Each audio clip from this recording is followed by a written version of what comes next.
Good afternoon, everybody. Let me get a quick sound check real quick so I know everybody can hear me loud and clear. Welcome to our 4:30 p.m. closing bell webinar. Today's guest will be Todd Gordon from Trading Analysis. A special guest coming on right now for us today, great friend of Fausto's and Cyber Trading University. Todd Gordon is the founder of TradingAnalysis.com and a contributor to CNBC. He appeared frequently on Fast Money, Squawk in the Street, Money in Motion, Futures Now, and Street Signs. TradingAnalysis.com provides actionable market analysis and clear trading strategies in the currency, commodity, and equity markets for both amateur and professional traders. Today's topic that Todd's going to go over is death of the market. Is this liquidity bubble about to pop? So what he'll be going over is the complete analysis of current market conditions, the best ETF setups to trade the collapse in China, technical and option strategies to use if she pops, that is, and how spiking interest rates affect volatility. So Todd, are you there? I'm here, Josh. How you doing? Doing very well. Thanks for coming on, Todd. My pleasure. Thanks for having me. All right, great. So here, it's all your All the right. So floor I is all guess we yours. are going to jump in. Thanks, Josh. Appreciate that very much. Well, welcome everyone, and I was enjoying listening to Josh's analysis of the market there at the end. And it's great. My background is I was a day trader right out of school, and was for a period of time, and I still love intraday trade the markets, and I'll trade stocks, I'll trade options, trade futures. But what I want to talk to you about here today is what do you do with some of your longer term money? We're coming up on a pretty historic event in the markets, which is an interest rate increase, and what that's going to do to the overall markets is a huge question that I think we all have to answer. So as you're looking at my slideshow here, basically everyone's been drinking out of the Fed's punch bowl for a long period of time, kind of getting drunk on liquidity. And I think like this poor guy laying on the floor, the hangover is coming, and we got to figure out what we're going to do. So, like I said, I love working with Fausto and Josh. I mean, you guys are awesome at day trading, and I've done it for a long period of time. But we don't day trade all of our money, right? I mean, at any given day, I'm primarily a swing trader. I do day trade now, but to 40% of my available capital. And the rest of it, I like to have it a little bit slower moving. I like to have it allocated, be a little bit more kind of risk averse with it. And that's what I want to talk to you about here today is that slower money. What do you do with your longer term portfolio? I think we all know that the buy and hold model has been very tricky since the 2000 top. And I'll tell you what, right now, it's going to get a lot more tricky comes in. Okay, so that's what we're going to talk about here. And who said that right there? Clearview. No, Jeff Gordon is not my father. He is my uncle. Flash Gordon was my grandfather. No, just kidding. And Alex says very kind. I heard Todd is very smart when it comes to Elliott Wave. I appreciate that, Alex. We're going to talk a little bit about Elliott Wave, but it's going to be a little bit more simpler than that. So, again, thanks for having me, guys. And I know cyber trading is a tight knit community, so I appreciate you guys having me in. And Fausto, I've known for the better part of a decade, so he's a good friend of mine. Okay, so let's get into it. I have a decent amount of material, so I'm not going to be as interactive as I would like to be. I do kind of get off on sidetrack, and I never get back on, never finish the content. So please, if I don't respond to every comment, please don't think I'm being rude. I just want to get through the content, get you guys home in time for dinner. So warning, we got to do it. Don't be trading money you can't afford to lose, especially as we move into a period of volatility that before.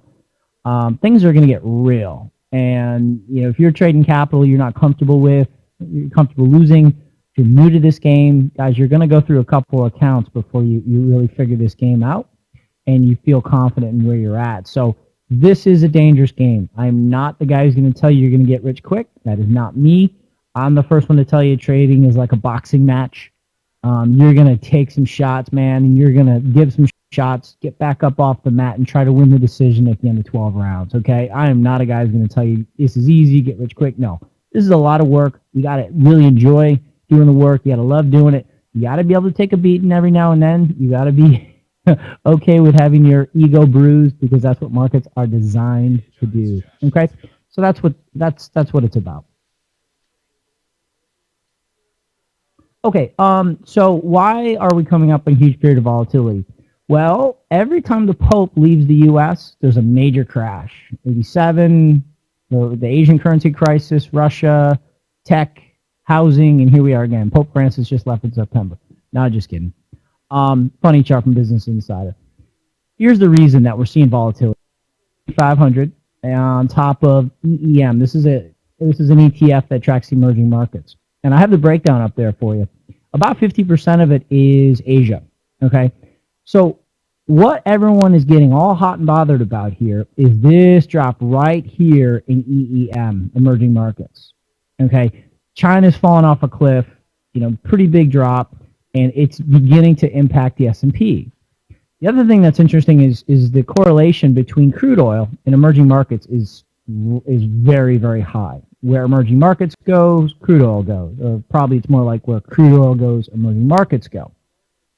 So the emerging markets crude oil collapse is really putting a drag on the S&P. And we have crude pushing back through the 40 level. So what's interesting is that everyone, all the media outlets out there are just starting to talk about emerging markets dropping. But guys, emerging markets hasn't confirmed where the S&P is going. And if you have your intermarket analysis glasses on, you've seen this already.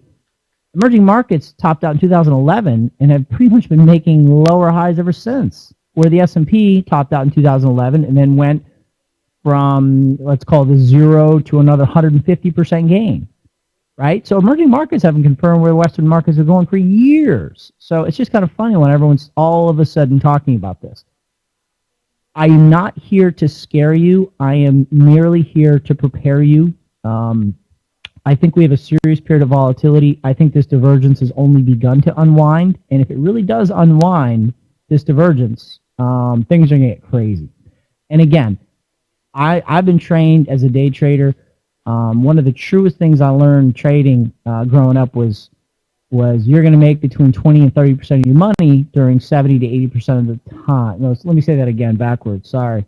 You are going to make 70 to 80% of your money during 20 to 30% of the time. And like I said, I've traded since I was 21. I'm 36 now. I'll be 37 real soon. So 16 years, 15 years. And that's one of the truest things I've learned in the markets is there's going to be 2, 3, 4 months of the year where you just crush it. And then the rest of the time, you're going to make some, you're going to lose some. I think that's why a lot of people have a hard time trading for a living, because they're just not comfortable with the idea of that very volatile P&L curve that is sloped left to the upper right. So volatility means trading opportunity. Okay, so I'm not here to scare you. I'm here to say, I think if you're prepared and you're properly trained, this is a time where you can make a lot of money. So I'm hoping for huge volatility. Okay. And I think it is stemming from emerging markets. Okay, so a little bit about me. My name is Todd Gordon, and my wife Trish, my twin boys Jake and Brody. They're now Fibonacci 21 months old. They're great. They're driving us nuts, but we love them nonetheless. I am from upstate New York originally. I was working in the city. I'm a corporate institutional trader. Flunk out, dropout. I was a senior technical analyst for a brokerage firm on Wall Street. I traded for a hedge fund on Wall Street. I left and got married, had the kids, and now I am a stay-at-home dad, run my business. Oh, I forgot to mention Trump. Yes, Trump was at my wedding. Love him, hate him, whatever you think. He's always good for kind of a laugh, whatever you think about old Mr. Trump here. So, yeah, kind of met him through CNBC, so that was fun. But now I live at home, work at home. Sometimes I go 2-3 days without leaving the house because I'm usually down here in the basement in my office working along, and that's a little bit about me. So I've traded ever since right out of school, even before school. I've been at this a while. I trade right alongside clients, and as I said, I want to try to show you how we're geared up to prepare for this coming volatility. Alex, no, Trish doesn't trade. She's actually launching her own little makeup business, and I'm trying to support her on that. She's not going back to work. She was a school psychologist, so that's perfect for me and traders because we're all crazy. I think you all know that. So she was a school psychologist. She's not going back, but she is launching her own little makeup business, so I'm trying to support her on that. So, blah, blah, blah. You guys have seen me on CNBC. I've been on 300-400 times, and I'm one of their kind of go-to shows called Trading Nation. I'm hosting it live at 1 o'clock. It's actually a call-in show, and I trade live on air. If you want to call in, you can actually call. I'll talk to you about any markets you're looking at, whatever you want. So if you want information, I'll show you how to get on our caller list for tomorrow. Okay, enough. Let's get into the good stuff. I'm not famous. If you're talking about Trump, yes, he's famous. But me, no, I'm not famous. I'm not. My wife calls me a D-list celebrity. There's A-list, there's B-list, there's C-list, there's D-list. It's as low as you can get. So, all right, to business. Crash or correction? As I said, we're in for a major period of volatility.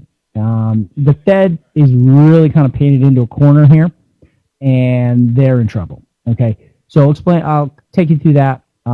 As I said, if you're unprepared, it's going to feel like a crash. Okay, it's going to hurt. But if you are prepared, as I've said before, this is a huge opportunity where I plan to make a lot of money trading. I've done it in every volatile drop, which was the NASDAQ crash. In the 2007 and 8, I was trading for the hedge fund in the huge volatility period with the yen carry unwind, literally scalping S&P futures, watching where the yen was going, made a lot of money there. In these little volatility pockets we've had done well, so I really like trading volatility, and I hope we have a serious volatility period ahead. If we don't, fine, we're just going to be long, kind of a boring grind to new highs, but if we get the volatility, I'm personally getting ready to make a lot of money. Okay, so here's what we're trying to accomplish in this little presentation. I'm going to give you a background. We're going to put our fundamental hats on here for a sec. I'm not a fundamental trader, but we got to know what the fundamental crowd are thinking about and why they're doing what they're doing, and you just got to understand. You don't have to trade with them. Sometimes you trade with them, sometimes you trade against them, but you got to know what they're thinking. I'm going to show you some of the major players in the market, how they're positioned. I'm going to give you 3 tools that you can take away right away and start to navigate these markets. And I'm going to show you, I think, the most opportunistic markets. I'll show you my current portfolio, how to get a hold of my portfolio. I have a really nice offer for you at the end, so try to stick around. It's very competitive. It's not expensive, but there's a lot of material in there. And, I'd like to try to do well by Fausto's crew. So that is that. So why are we talking about all this? Well, stocks have been going up because of the Fed's BS. And not what you're thinking, the Fed's balance sheet. Okay? So this is a crazy chart from this website, zealllc.com. It's a pretty fun website. The only thing you need to concentrate on there is the blue, which is the Fed's balance sheet, right? So basically the Fed has been getting longer and longer bonds. Let's say the Fed has a thinkorswim trading account, right? They have a TOS account. And basically what they're doing is they're taking money out of thin air, creating credit by hitting Control P on the keyboard and printing money out of their Canon printer and buying bonds and stuffing them in their thinkorswim trading account, okay? So what their TOS account looks like is this. It was worth about $800 billion through 2004, 6, 7, and 8. Credit crisis sets in. It goes to $1 trillion, $2 trillion, $3 trillion, $4 trillion. Okay? So just to illustrate that point, they're driving the price of bonds up. And this is the 10-year note. And the idea is they're trying to push the interest rate or the yield lower, okay? And this is a review for a lot of you. A lot of you guys already know this, but a lot of people also don't, so I got to hit it. 10-year notes moving higher, okay? The notes or the bonds or whatever, that means your interest rates, your yields are going perfectly and inversely lower, okay? Bonds up, yields lower, okay? Why is the Fed trying to push that blue line up as high as it possibly can? Because it wants to get the purple line as low as it can. Interest rates going from 5%, 4%, 3%, 2%. Now, why did they do that? And all that bond buying was simply called quantitative easing. They were doing it in U.S. Treasuries. They're doing it in mortgage-backed securities. They're doing it in a variety of different kinds of bonds. The reason they were doing that is they're trying to drop the interest rates on consumer loans as low as possible so you buy more crap that we probably don't need. we're trying to drop the mortgage rates as low as possible. And actually, the 10-year yield, the yield on your 10-year note futures, if any guys trade those, that has the tightest correlation to the 30-year fixed mortgage rate. So they're trying to get you to buy houses, trying to get you to buy cars. The reason they're doing that is if when you borrow money and spending, you're propping up the stock market. Number one reason. Number two reason, as those interest rates are being dropped, people living on that on bonds, literally retired people who are supposed to have a huge percent of bonds in their portfolio, they used to make 4%, then they make 3%, then they make 2%, and then they can't live because they can't live on a 2% return. So what the Bernanke and Yellen and the Fed has done is get into the stock market to prop up the economy. So it's quite a scheme they got going.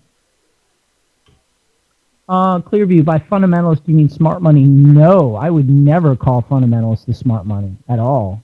I would call the smart money someone who knows the fundamental story, knows what the fundamentalists think is happening out there, and that same person also has a keen arsenal of technicals to go and filter through what's actually happening in the market. So if you can kind of take in what the fundamentals think is happening out there, grind it through your meat processor, through your technical analysis, figure out what is happening out there, that's what I call the smart money.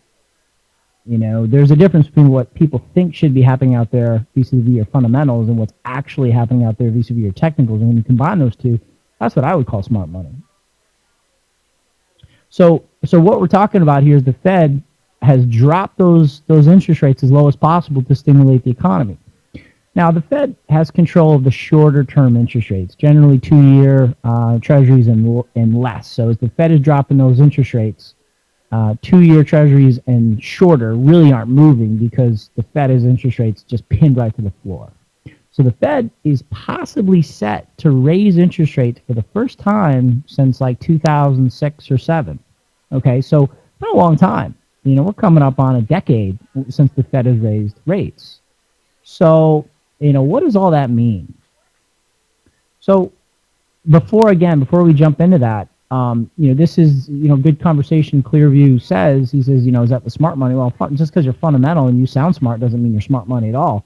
The smart money was saying that the Fed jacking interest rates as low as possible or jacking the price of bonds up and pinning interest rates to the floor by creating cheap money out of thin air would be hyperinflationary. U.S. dollar would be toilet paper and gold would be worth $3,000 an ounce. Well, what happened? Exactly the opposite. Okay, why? Well, the PCE, the personal consumption expenditure, this is their inflation gauge. They've been trying to get it up to this 2% target right here, and they caught a peak of it, but no, not really. And we're still, you know, numbers are still right around in here. So, you know, they generally should be raising interest rates only when inflation gets back above 2% here on the PCE. No, we're nowhere near that. Okay, so basically what I think is happening, guys, is the Fed is being forced to raise rates. They say they act with autonomy, but I think they're being pressured to raise rates. You know, we have a presidential election coming up here. This is a time for change. We got to get rid of these non-conventional monetary policies, which is very low interest rates. I think they're being forced. I don't think the economy can handle it. EEM, emerging markets, continue to be on the floor.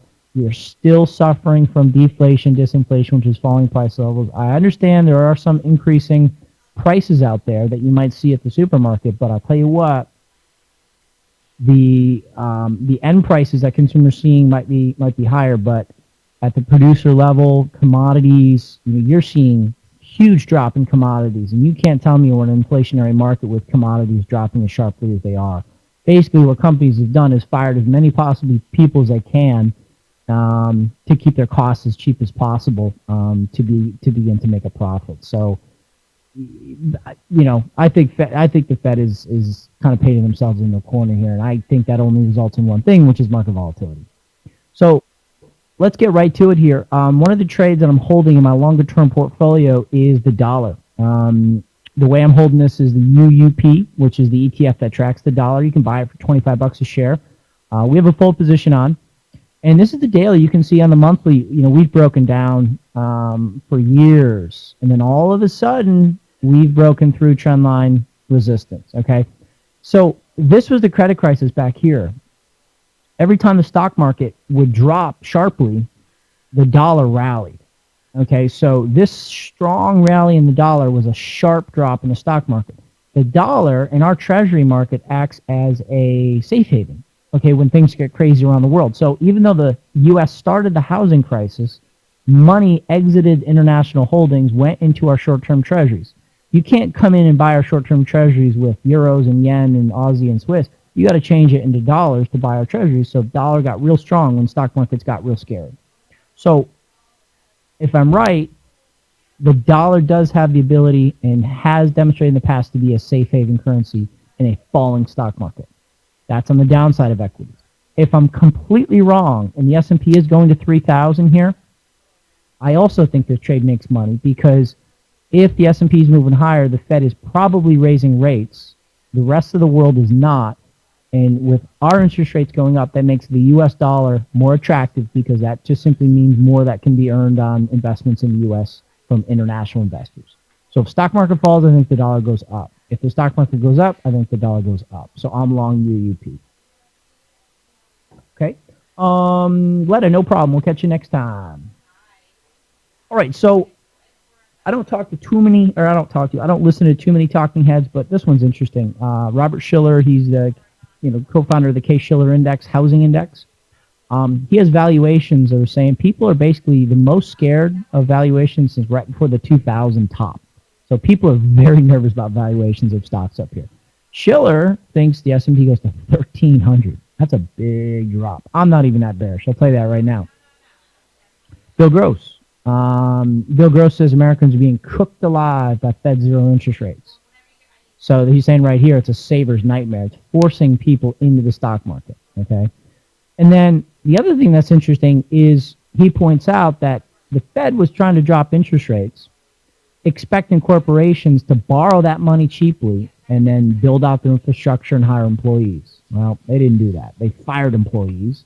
They took that money and they engaged in basically financial games. They did stock buybacks to prop up their stock price to keep their board happy and their job secure. They did M&A, mergers and acquisitions. They bought other companies. So, the M&A and the stock buybacks from the very cheap interest rates is what's propelling the stock market forward. That's a major reason the stock market's being propelled forward. Okay. Well, there's been a major flurry of M&A recently. You guys have heard of a deal a week. Basically, they're rushing in before interest rates increase. So M&A props up stocks, as does stock buybacks.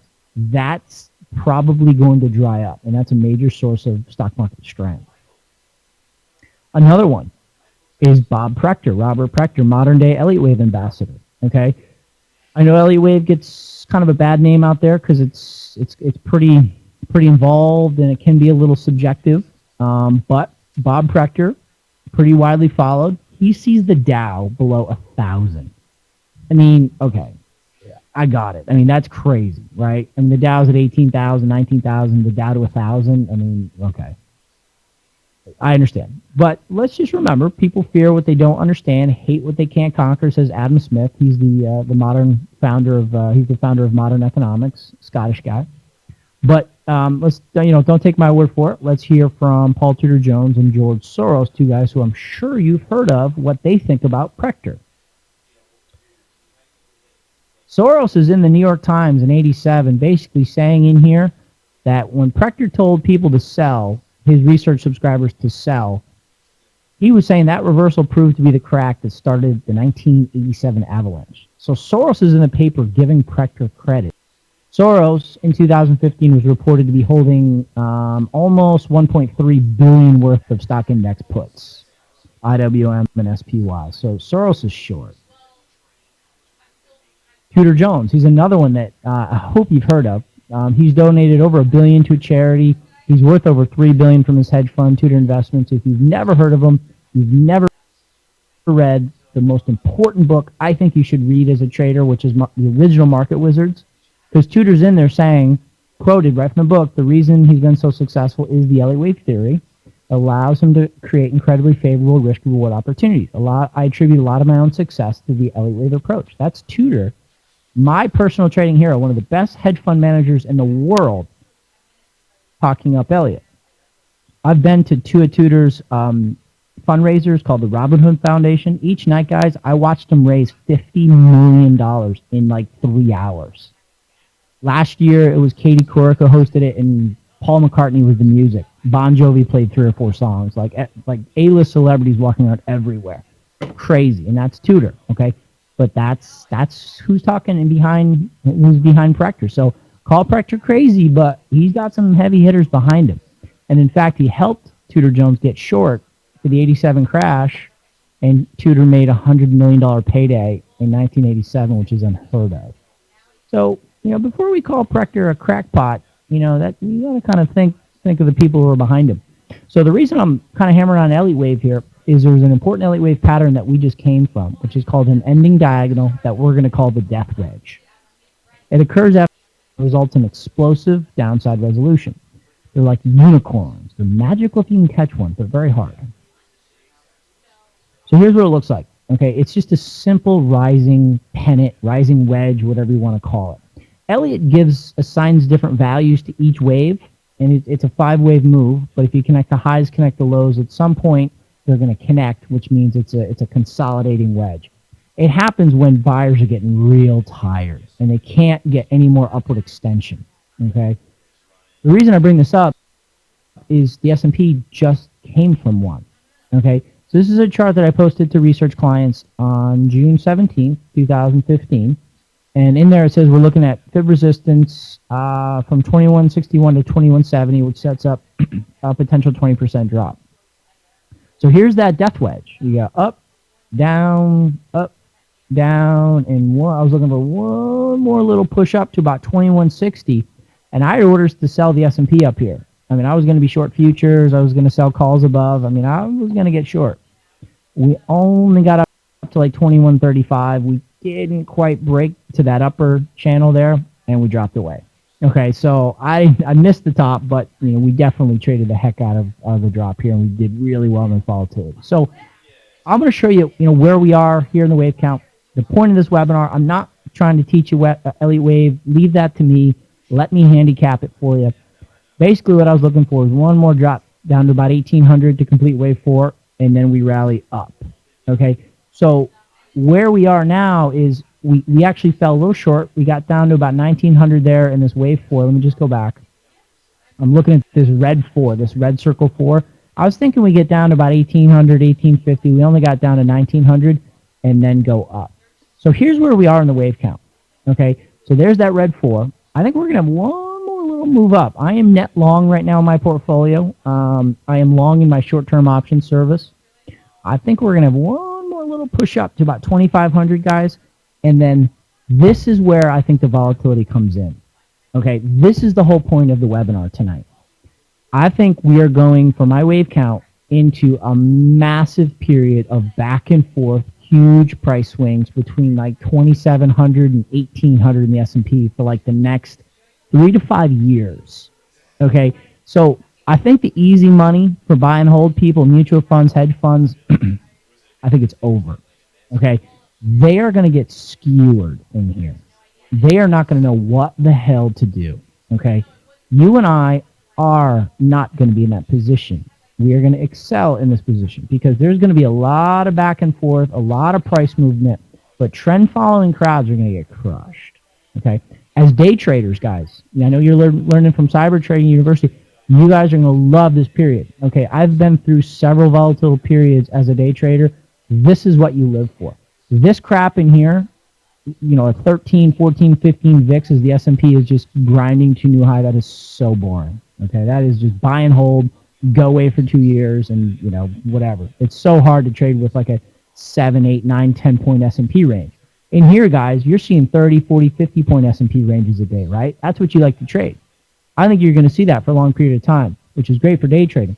But when it comes to your longer term money, you got to be careful. Well, Clearview, you're right. Tudor not so lucky lately. And the macro guys have been complaining like crazy because they can't make any money because it's unfortunate, and you're exactly right, Clearview. Macro guys are just bitching about how difficult the macro environment is because basically we stopped. The macro asset class is going back and forth. They don't know what to do in here. Hedge funds are really underperforming, right? because we've stopped moving. Hedge funds are pretty much turning into like mutual funds. It's terrible. So I think there's times where we can exceed in here. We'll do fine in here.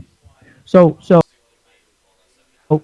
2011. Okay, let's compare 2011 to today. All right, and this is the 2011 drop here, and this is the kind of correction in terms of scope that we're in. This was the European credit crisis. The U.S. Debt got downgraded. We got downgraded. I think this is the correction that is going to have the biggest impact on how far and long this correction lasts. So this is kind of interesting. I did this chart for CNBC, and basically my producer said this is way too complicated for CNBC. So I'm like, okay, perfect. It's great for webinars then when you guys who actually study trading. So here's the 2011 correction, and here's today. So look at this similarity. So we come off the top in 2011, an initial drop. Blue, number one. We come off the top today in the summer this year, you drop. Number two, counter trend rally back to the highs. We did a counter trend rally back to the highs, sharp drop.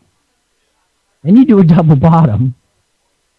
There's the double bottom, rally back up, and then this is what I left. I did this, I don't know, September or something, looking for one more setback, just like we got here in 2011 before we break the new highs, and that's exactly what's happened. So we went back up, we retest the highs, and now we're just trying to decide, do we continue the new highs or do we back away? So the similarities between 2011 and today it's unbelievable. It's almost the same. It's the same pattern. You see it? Down, up, big drop, double bottom, up, setback before you go and attack the highs. The other thing that's interesting about 2011 to today is if you look at the moving average, the 200-day EMA, the last time the EMA has had a negative slope was 2011. It had a moderate negative slope there. Since then, it's been straight up. Guys, we now have a negatively sloped 200-day moving average. So I think this correction, this 2011, is where we're at. This kind of correction is going to be similar in price and scope and amplitude to where we are now. And as I said, I think we're going to have one more push up, but then is when one more move, everyone's going to consider us out of the woods and everything's great and we're going to 3,000 the S&P. That's when I think things are going to get really hairy. Okay, so let me ask you this. From that credit crisis low, are we still in an uptrend? Is the U.S. stock market still in an uptrend? Yes or no? Type in some answers if you don't mind. Do you think we're still in an uptrend? While you guys are thinking about that, I'm getting some split answers, okay? Actually, more to the yes. Okay, good. Okay.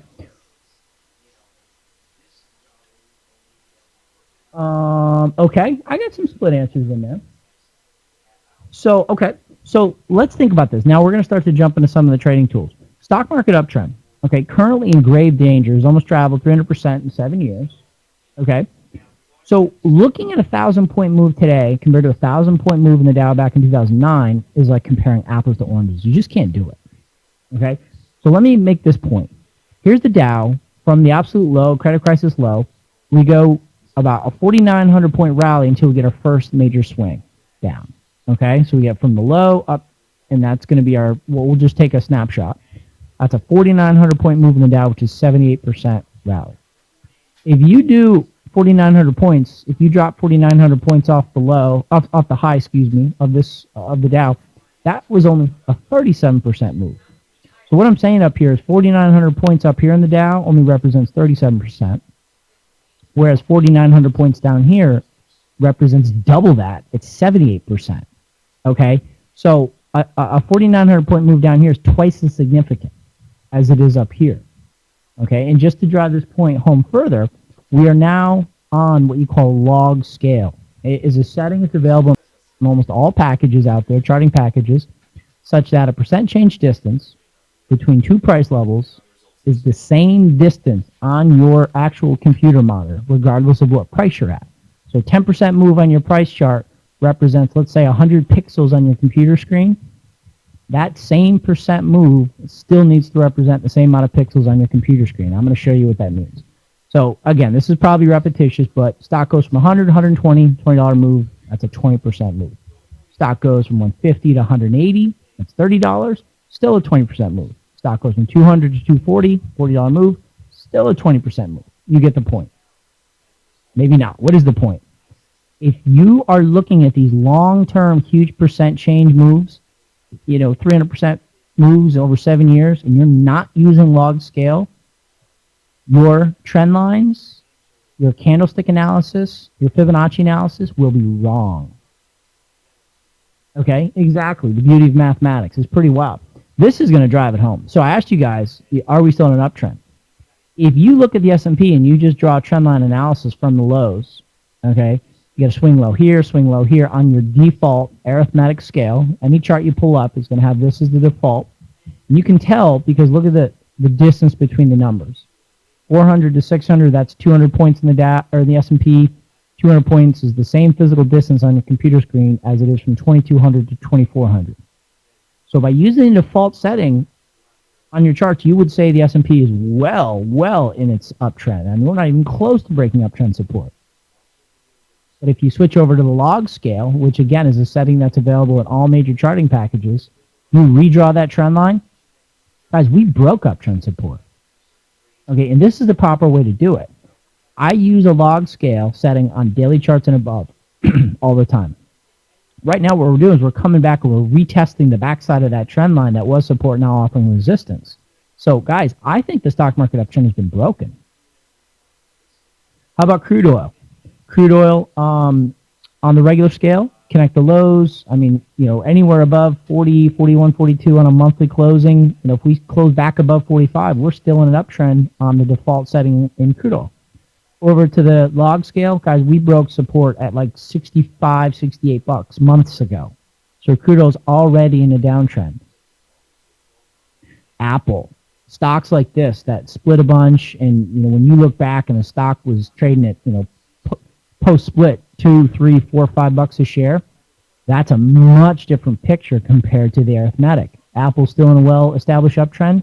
This one says when we got through like 140, 145, guys, we actually broke through uptrend support in Apple. This is really, really important. If you're trying to judge, how you want to handle your longer-term money and your longer-term portfolio, it's kind of nice to know if you're still in an uptrend or not. And if you're not in an uptrend, you got to shift your tactics. IBM, this one's really interesting. IBM on the arithmetic, well above support. Over on the log scale, guys, I captured this about 2 months ago, September 1st. We broke uptrend support in IBM. IBM's like 130-something, 135 I'm betting right now. I know it got down to 131. We broke support in IBM. So that's tool number one. Tool number two, I'm going to switch gears pretty quickly here.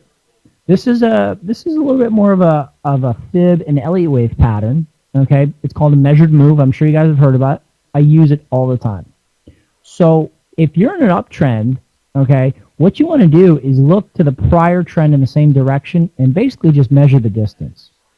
You'll want to know that distance as an upside target to your current rally. Okay, so if you're like up here, you'll say, okay, I'm going to look at the most recent rally, which is 30 bucks. I want to know where a $30 rally is on the top side. That equality point, there's a bunch of different names for this. Measured move, AB equals CD, a two-step pattern, all kinds of different moves. A wave equals C wave. You always want to watch for that equality point. A lot of times selling activity in uptrends and buying activity in downtrends will come in, and there'll be a lot of stops congregating around there, take profits. That's going to be a hotbed of activity. And you can do this on a 1 minute chart all the way up to a monthly chart. Okay, so watch the measured move. Just for an example, this is CMG Chipotle. We rally up, and that was a $45 move. We set back in a correction. We don't make a new low. Set back in a correction. We start to move higher. Like, okay, let's see where the $45 mark comes in. It was up here on 740, and then Chipotle dropped away from there. DLTR, Dollar Tree, same thing. About $11.50 move. $11.50 move. Gave us a bounce. We went a little further, down around 12 bucks, and then rallied up. Okay. I use this stuff for day trading. Okay, this is actually a trade I put on yesterday, and I just put this in for you guys because I know you guys are short-term traders. But you can even do this on little corrections. Okay, so here's a little trade I put on. I bought the S&P. If you just do distance in A, compared to distance in C, you have a little measured move, and that's the green 100% right here, 2021. I sold SPX put spread, I sold the 2020s, bought the 2015s. That's a long position. I did that 11:12 in the morning, which is like right here, and I sold most of it today. So just a little measured move day trade setup with index options. Okay, so what's the point of all that? Guys, with the measured move, when you're doing this on longer term analysis, you've got to switch to the log scale because you're going to see that the levels actually change. Okay, so here's TLT, your bond ETF. I continue to be bullish on bonds. I think we will continue to move higher. I have a slide later on to show you that stocks and bonds actually trade together on the longest time frames. So if you just do blue dot to blue dot, and this is my swing wave indicator, this is going to tell you where to start and stop your measured moves. Okay, up, and then you just project up 100% is $151 here in bonds. I do think bonds continue higher up to about 150. Okay, these are the longer term 10 and 30 year treasuries that's tracked with the ETF. This is the regular scale. Okay, this is your regular default setting. The target's 151. If you switch over to the log scale, you'll notice that scale looks a little different now. The actual target's about $156. That is basically a percent change distance in A wave projected up, an equal percent change distance in C wave. The actual upside target's $156. So it's important to know. I mean, that's a big difference, 151 to 156. Well, Paul, great point there.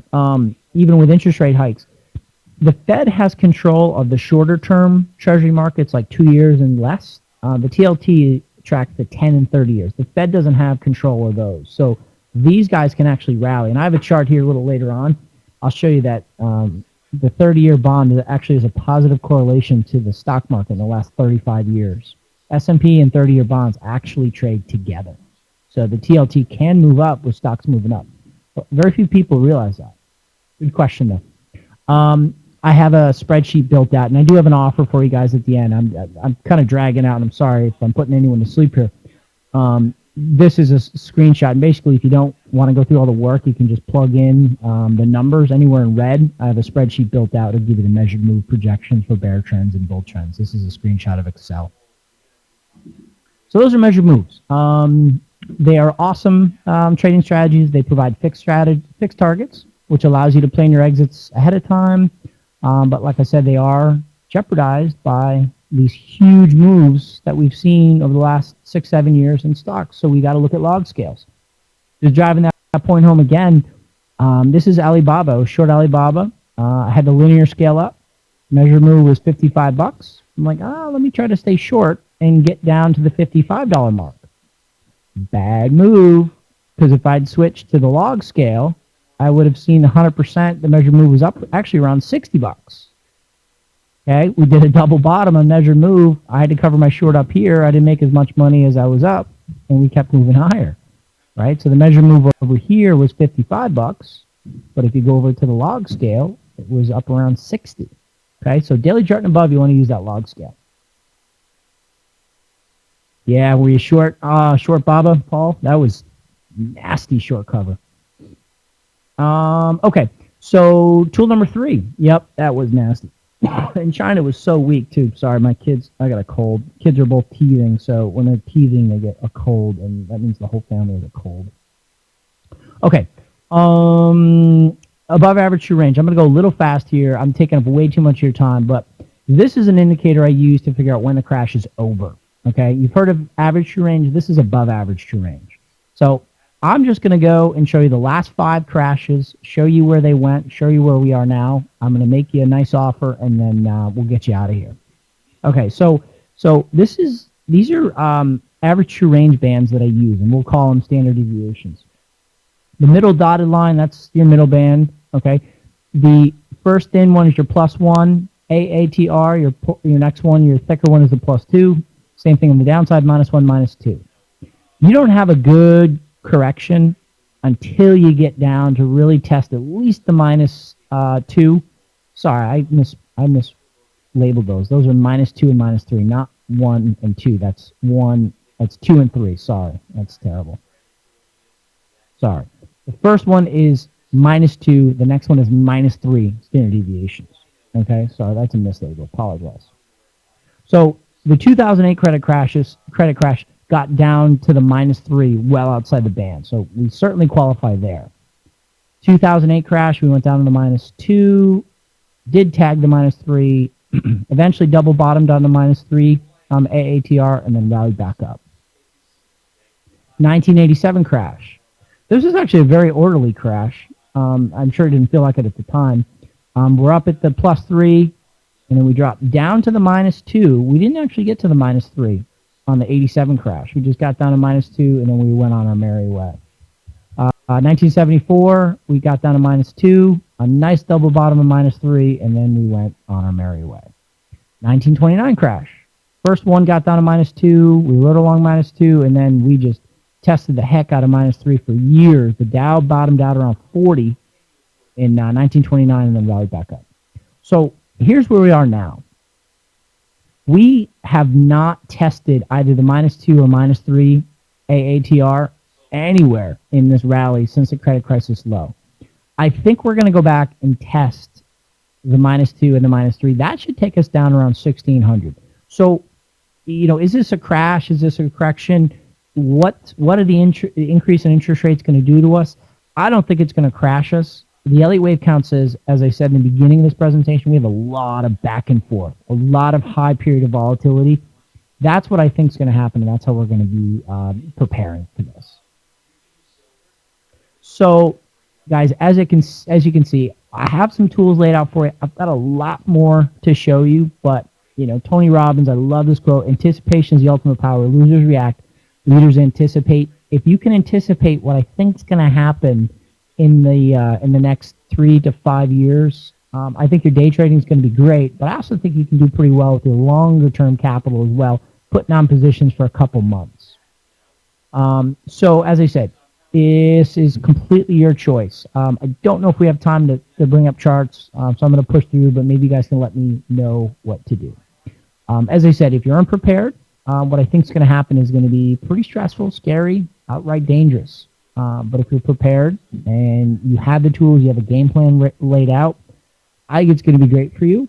And your job is to give love and support to your friends and family who aren't as prepared as you are.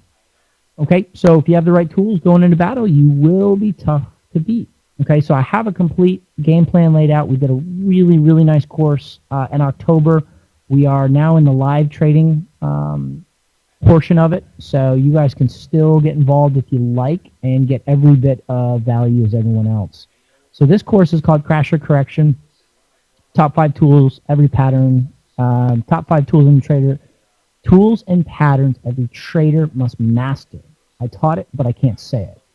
So, as I said, I show you everything I know about trading and excelling in volatile markets. I have a good track record in volatile markets, so I'm very happy to give this course.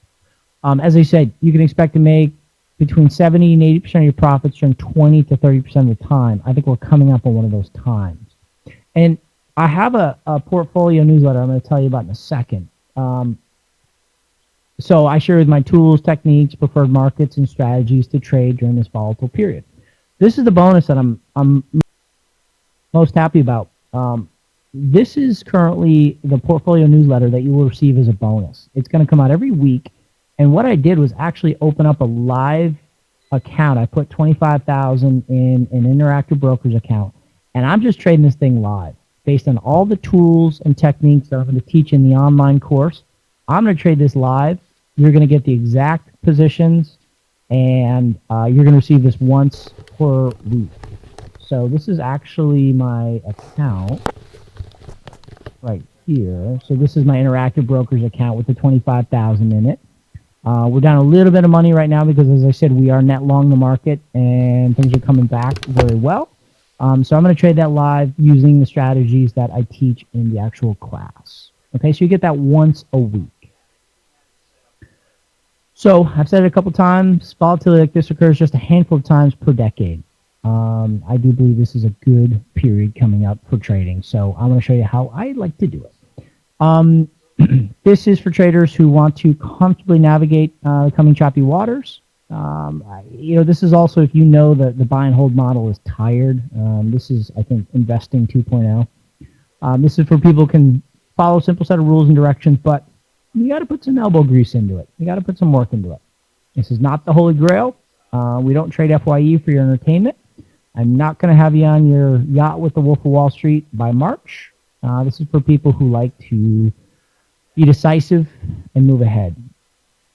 100% money back guaranteed, no questions asked. I mean, I will ask you one question. You guys got to tell me why, but we had less than a 1% refund rate on this. People are very, very happy about it. So if you guys want to get involved, here's how you do it. Number one, you got to go to this website, tradinganalysis.com/season, and here's what you get. Crash or correction, we taught this on October 7th, and it was 3 hours long. This is the content, okay? Number two, we did live trading. I recorded 3 90-minute sessions of live trading using the techniques that I taught in the 3-hour course. You get the log scale fib calculator that shows you how to do the measured moves. I show you how to do an option strategy, how to select your option strategies. I have a tool for that. Give you my complete stop loss, stop trail plan. The PAR, this is interesting. I haven't talked about it yet, but we have a complete process that you'll go through to figure out your risk profile, how much money you should risk on each trade, and then I have a calculator built out to tell you how many shares or option contracts you should trade in each position. So there's a whole walkthrough on that. AATR, you get the 3 months of the portfolio newsletter, as we talked about. You also get a swing wave indicator that tells you where to start and stop. The fib, those are those blue and purple dots. Those are plugins for the premium charting packages. So altogether, $13.76 value, guys. You can have this for $97 if you like it. Okay, so you get everything here. We're very, very proud of the offering. I don't say that with every course. I think I did a good job putting this one together. The feedback was excellent, so I'm very proud of it. So if you like it, that's how you do it. Tradinganalysis.com/season. Those are the dates, October 7th. That's when it occurred. It's on demand right now. If you go to that URL, which is, again, tradinganalysis.com/season, you will get access to the course homepage. The archives are ready to be viewed, and you will receive the portfolio tracker every Friday. We are only 2 versions in, okay? So this is going to go through January, so you'll hear from me once a week for the portfolio tracker. And we trade options. We trade ETFs. We primarily trade stocks and ETFs. I am doing very light options. I'm trying to gear this towards the retirement guys. And basically, the reason I did this is a lot of people, friends and family, and even some money managers who follow me are like, Todd, I can't trade every day with you, but what do I do with my longer term money? And I'm like, okay, it's finally time to build this product, because I wanted to help my friends and family. I'm like, well, might as well leverage it and get it out to more people. So that's the newsletter. That's going to come out every week. Okay, so that's everything you learn. Feedback was good, very good from the course. That was unsolicited feedback. People really enjoyed it. FAQs, you don't need special software. All major charting packages come loaded with the fib and the log setting. It's a one-time fee. We are not going to auto-renew you on anything. $97, you're done. If you'd like to continue on with us, you'd have to let us know. This does work on any markets, but we are mostly trading stocks and ETFs. And that's the offer again, tradinganalysis.com/season. All right, let me take some questions.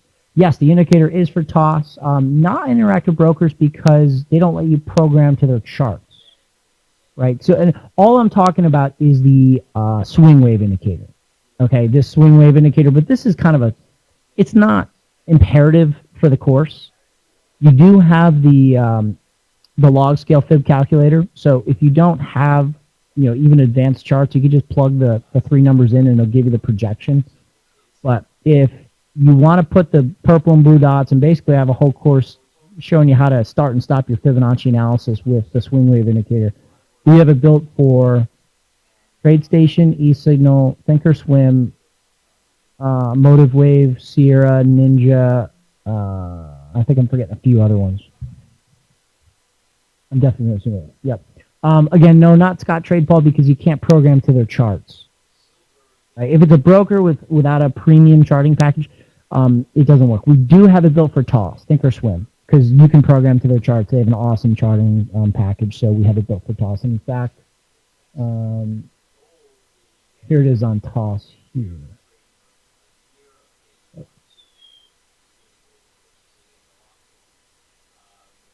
So here's my toss layout right now.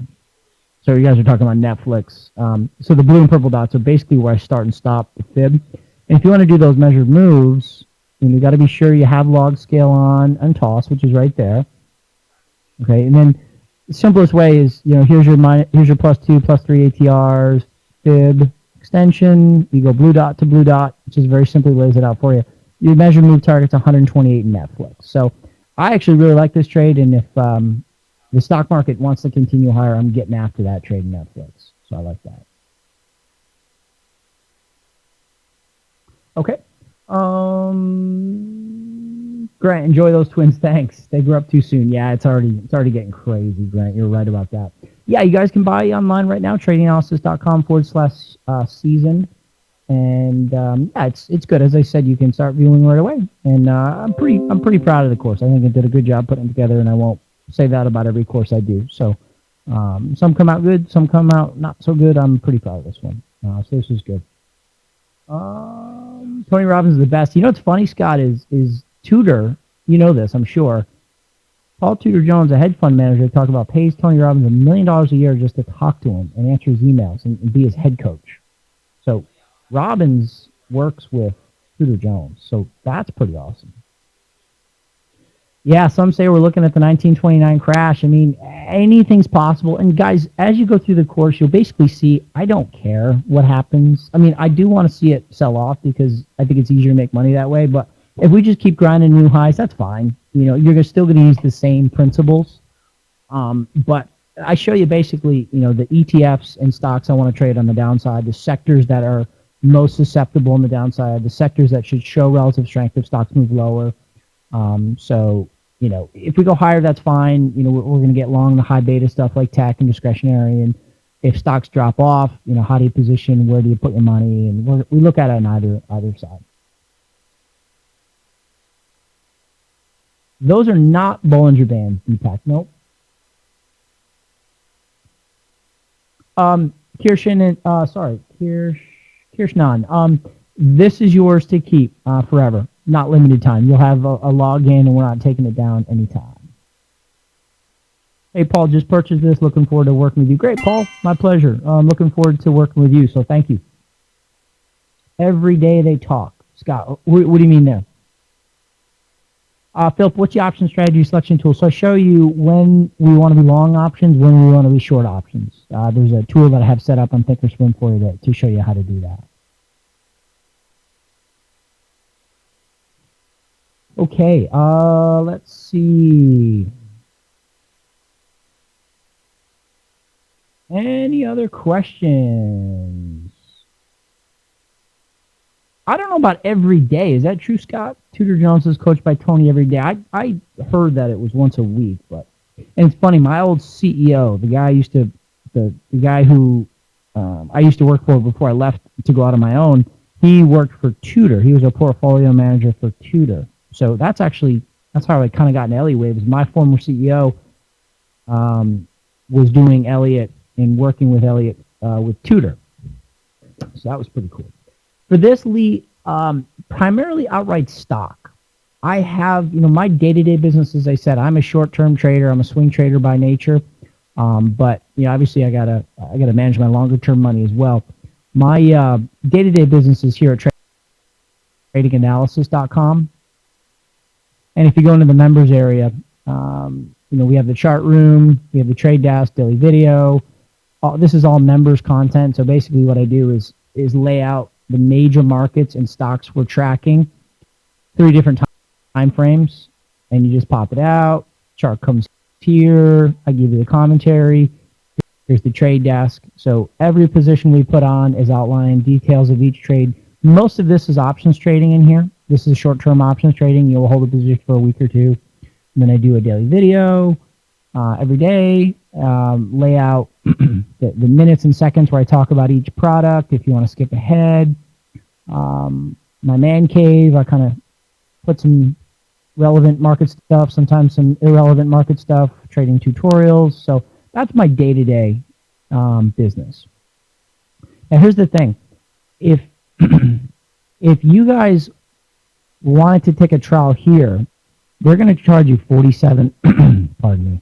They're going to charge you $47 for a 30-day trial. But if you do this, you can get the whole course for 97. This whole course plus 3 months of the portfolio, and they're going to give you the option to take a 30-day trial to my normal service for $7. So, I would say spend 104, get all of this plus 30 days of this rather than spending 47 on this. So that's just my recommendation. Yep, we do a lot of weekly options, Paul. Yep. Paul, this session is this area. Unless you take the $7 trial, they're going to offer you an upsell. If you also want to do the $7 trial to get onto my main service, you can do that. Okay, so that's that. And then, being that you guys registered, you will get emails from me 2 to 3 times a week, if that's okay. I do these videos. I kind of have fun. I have a green screen in a studio in my basement. I kind of took this on as a pet project. So it's kind of fun. I hope you guys don't mind. I kind of jump in the charts and trick myself and have some fun with it. So look out for those videos. We kind of explain the markets and the different stuff that I do. Okay, so that is everything, guys. I really appreciate it. And I'm going to go up and help feed the kids and give them baths and then do the members video for tonight. So I really appreciate it, Cyber Trader, for doing it, and Fausto and Josh and all the crew, and Denise for putting it together in the near future. And wish you guys a great rest of the week, and everyone stay safe out there and be thinking about our friends in Paris, okay? All right, talk to you guys soon.